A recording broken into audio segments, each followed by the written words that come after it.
What is going on, everyone? Welcome back to the Star Wars Exchange YouTube channel for this quick Ahsoka reaction. We are going to do our full podcast review tomorrow live on YouTube, so stay tuned for that. But today we're just going to do a quick reaction. Me and Mike just watched it, ended the episode, both in tears. It was just an insane finale. I think we're both overwhelmingly satisfied with it, and we have only positive things to say, which is much different to our last finale reaction video for the last Star Wars series. But man, we are so happy about this series, so happy about this finale. So much to talk about, really. I mean, the bombshells that were dropped in the last 2 minutes, let alone that last 20 minutes, how good it was, and just the whole episode. Satisfying conclusions or, setups for every character. This is insane. Mike, what did you think?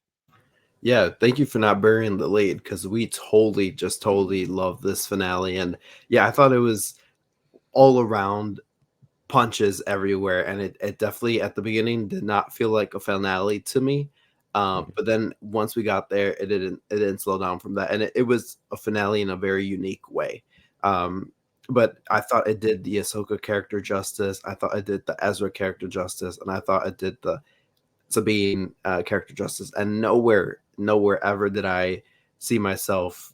Last week I said I want to get emotional with this finale and whatever. Like Ahsoka is like my top two favorite Star Wars characters, and she's the one that was like my entry point into Star Wars, and I grew up relating to her, and I always align my personal journeys and experiences alongside her fictional stories, and she's always just been a comfort character of mine for all these years and stuff. And to see her character jump from like point A to point B and all this was an emotional ride, and at the end it just tied everything together. And like I said, it did her character justice, and I just love Rosario Dawson as Ahsoka. Rosario Dawson as Ahsoka, like I'm just fully on board with her performance and everything, and I just love this white Ahsoka so much. And Sabine, same as Sabine, like I just literally thought it was Sabine from Rebels when she had her helmet on, and some of the quips that she threw out there. I was like, oh my god, are we watching Rebels? And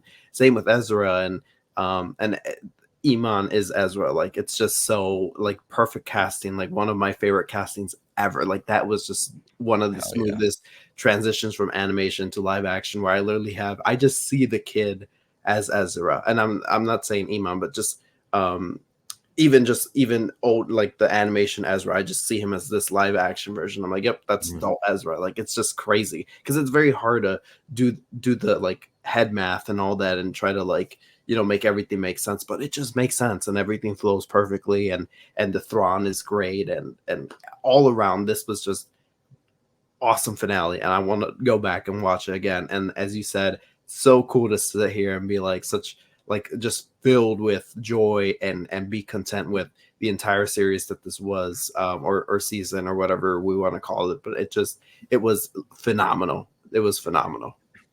Yeah, I couldn't agree more. I got to just start off with what you just said about Iman, because that's so true. It's like you don't have to do that math that you're talking about. It just fits, and it's almost been like that from the moment he went on screen. Like, man, to just make a few massive statements here. I just want to say this is, in my opinion, the best Disney Plus finale we've got out of all the Disney Plus shows, not including Clone Wars. Just I'll say live action Disney Plus, and it's a top 3 season at least for the live action shows as well. If you want to throw in Andor, Mando season 1, maybe in that top 3. But man, this whole series just, yeah, I think we sort of kept saying, it's so great, we're loving it, but we're not blown away. I gotta say, for me personally, I was blown away by that finale. Like genuinely, I think you can agree. Those last 20 minutes, that genuinely blew me away. Just so many moments I just want to shout out in this episode.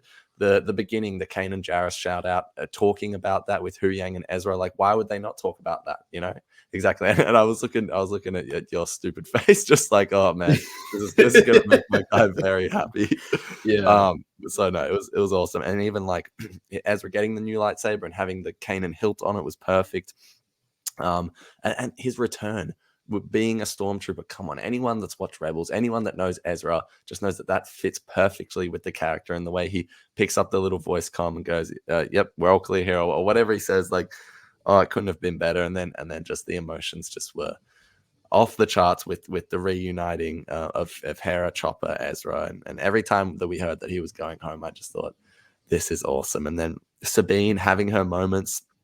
I really wasn't sure about her being a Jedi. I said that at the start of our after shows, but man, it was all worth it. That moment was great. And it's a cliche Star Wars moment. It could have sort of come across as a little cringe, but I loved it. I thought it was great. And pushing Ezra onto the Star Destroyer, her being the one that did that meant so much. Just watching the way that that character has progressed through this series, it's just perfect. Me and Mike were talking about it. You could just hear like Tia Sakat in Natasha's performance because of the quips, and yeah, it's all the recastings have been great, man. And how can we forget about Hayden Christensen at the end of the episode? Anakin Force Ghost, like Mike just pointed out before we started recording, that's the first time we've seen Force Ghost Anakin since Return of the Jedi. Like, how incredible is that? And then, man, about 40 minutes into this episode, I was thinking, where is Balin's skull? I actually forgot that he was a character in this series. And I thought, oh man, okay, I could just see the conversation we were going to have. What a great finale, but where was Balin? But then just 1 minute of footage, not even, maybe 30 seconds of footage. At least, for us as Clone Wars fans and Rebels fans, just completely satisfied with that story arc. To me, everything just seems to make sense now. And even not knowing exactly what it is that he wants, my interpretation was that maybe he wants to become the father to put an end to all this. I don't know if that's what they were going for, but man, I am so, and more. I was there as well. Man, there's just so much to dissect, so much to talk about. Shin as well, even her, just 20 seconds of screen time pointed towards, a interesting continuation of that character. Thrawn got his victory, and I thought that worked perfectly. His speech to Mhm. Ahsoka gave me just chills.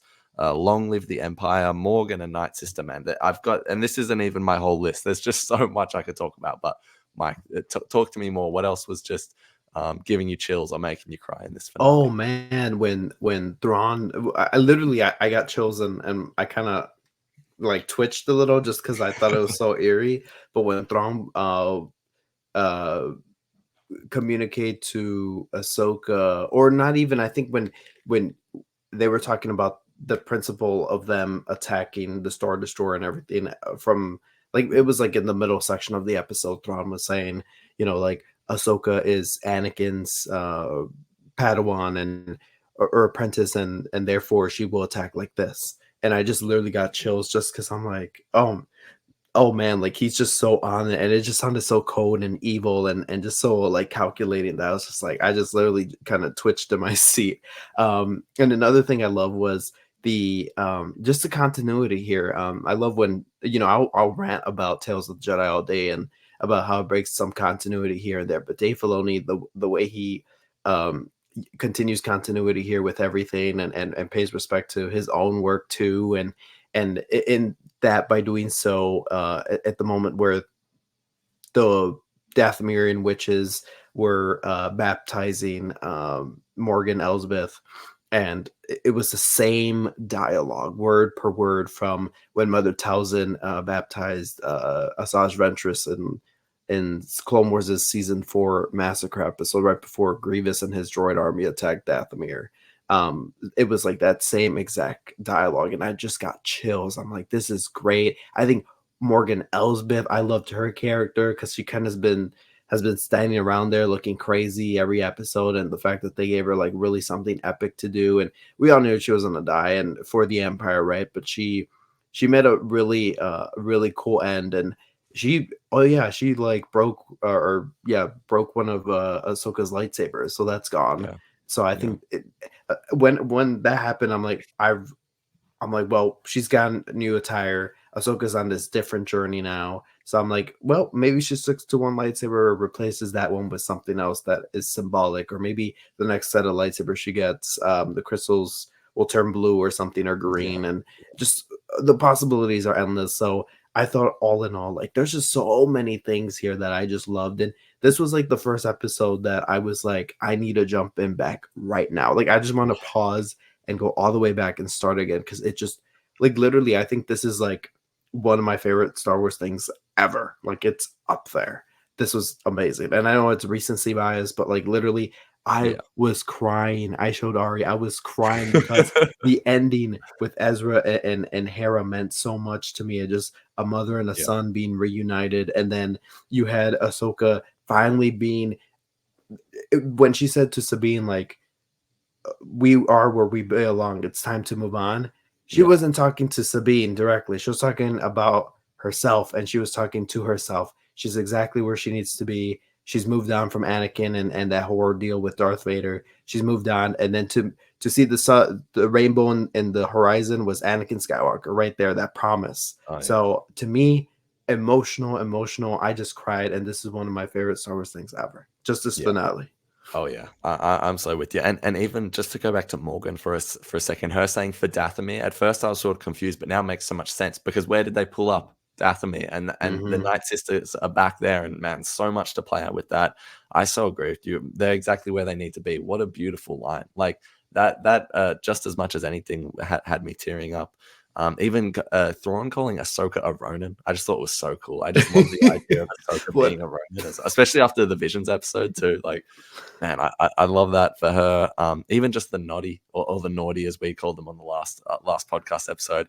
Just having them around is so cool, and I Yeah. love that they're going to continue to be a part of the story. The Undead Army, we finally got it. I wasn't so sure about it, but I thought they played that perfectly.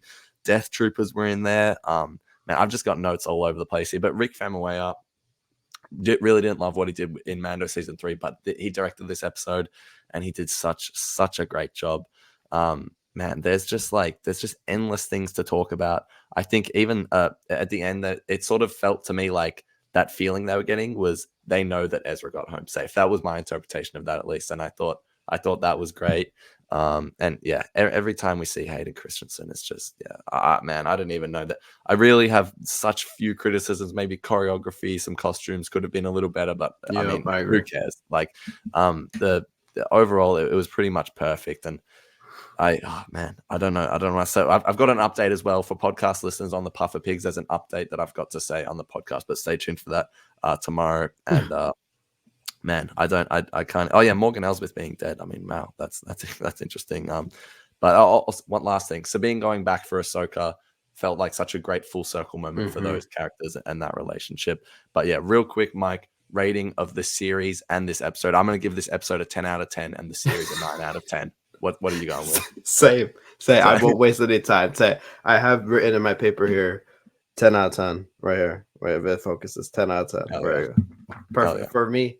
Delivered on every point. Right there with you. All right, we'll see you guys on the podcast live on YouTube tomorrow. Until then, may the force be with you. Adios. Go rewatch this finale.